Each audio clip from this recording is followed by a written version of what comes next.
Hello everyone. Today in this lecture I am going to discuss about the nerve supply or the nerve innervation in GI tract. So as we discussed in previous parts or previous videos also that the GI tract or the alimentary canal is a tubular structure that extends from our mouth till the anus. So this hollow lumen or the hollow tube has four basic layers from esophagus till anus. That is from deep to superficial is the mucosa, submucosa, muscularis and serosa. And very importantly, as we discussed previously also, that in two of the lining or in two of the layers there is a network of nerve fibers that is called the plexuses. That is the submucosal plexus which lies within the submucosa, and the other one is the myenteric plexus that lies in between the circular muscle fiber and the longitudinal muscle fibers. Okay, because we discussed already the muscularis layer has got two layers. The inner is circular and outer is longitudinal. So myenteric plexus lies in between these two muscle layers. So both of these plexuses, that is the network of nerve fibers, that is submucosal and myenteric, combinedly forms the part of ENS, that is enteric nervous system. Why we are saying enteric nervous system? Because it belongs to intestine.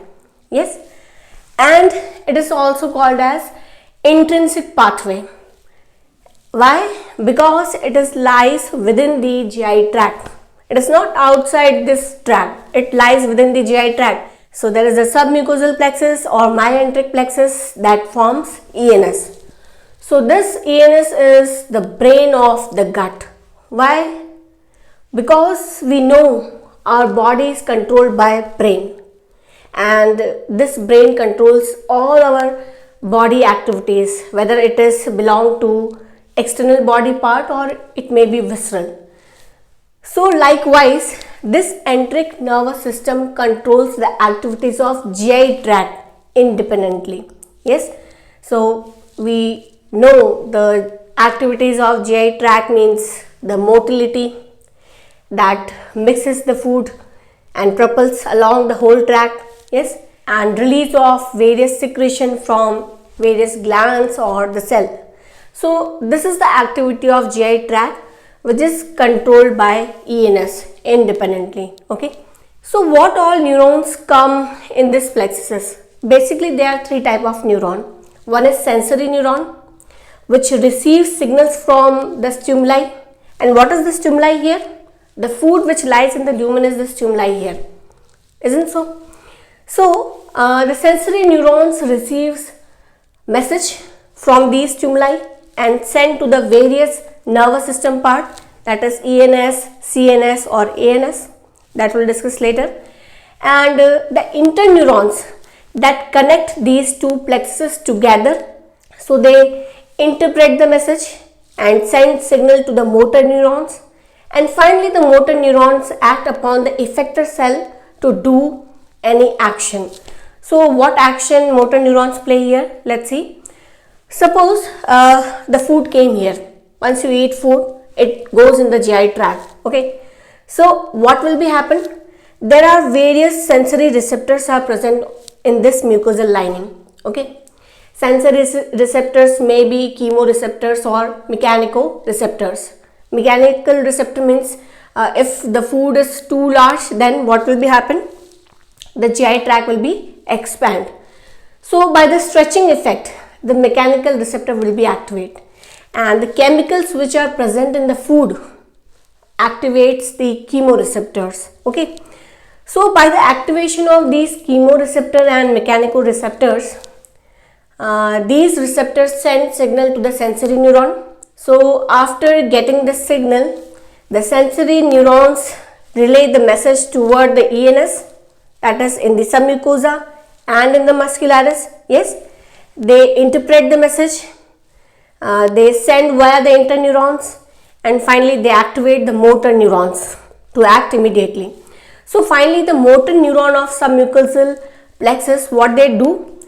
They act upon the mucosal epithelial lining, because the plexuses, the submucosal plexus have their effector cell on this mucosal epithelial lining. So finally, once they get activated, what they release? They release secretion from their glands or from their cells. Okay, so the submucosal plexus's motor neurons activate the mucosal epithelial lining and they start releasing their secretion in the lumen so that it could be mixed up with the food. That will add in further digestion. Yes, it's simply. Now, what the motor neurons of muscularis does? So, this is the muscle layer. So, the motor neuron in the muscularis act upon these effector cells and creates motility, because whatever we eat, that finally goes down and down by the action of propulsion or muscular contraction. Yes, so the food stimuli activates sensory neuron, then the sensory neuron relay the message, interpret there, then motor neuron activate the muscles to contract, and the submucosal motor neurons activate the mucosal epithelial lining to release more secretion in this lumen. So this is the ENS that works independently by these two plexuses, that is submucosal plexus and myenteric plexus. Now the work of sensory neuron doesn't end here, because the sensory neuron also send signal to CNS and the ANS. So ANS, that is autonomic nervous system, as we know that autonomic means self-controlling. So this is the system, the part of nervous system that controls our whole body activities, which is under involuntary control. Okay, that we know. So in ANS there are usually two division. One division that activates something and one division that inhibits something. Yes. So let's see. One is parasympathetic division. Parasympathetic works on rest and digestion. It means whenever the fibers of parasympathetic activates, the digestion will be more. And the next division is sympathetic. In this, it works on fight and flight response. So whenever we are angry, we are more anxious, or we are emotionally stressed, okay, and we met any emergency situation, in these conditions when the other activities of body is getting activated, right, like heart rate is increasing and pupils are dilating more perspirating you are, but at the same time your digestion will be go down, the digestion will be slowed down. So whenever the sympathetic nerve fibers are getting activated, your digestion process will be slowed down.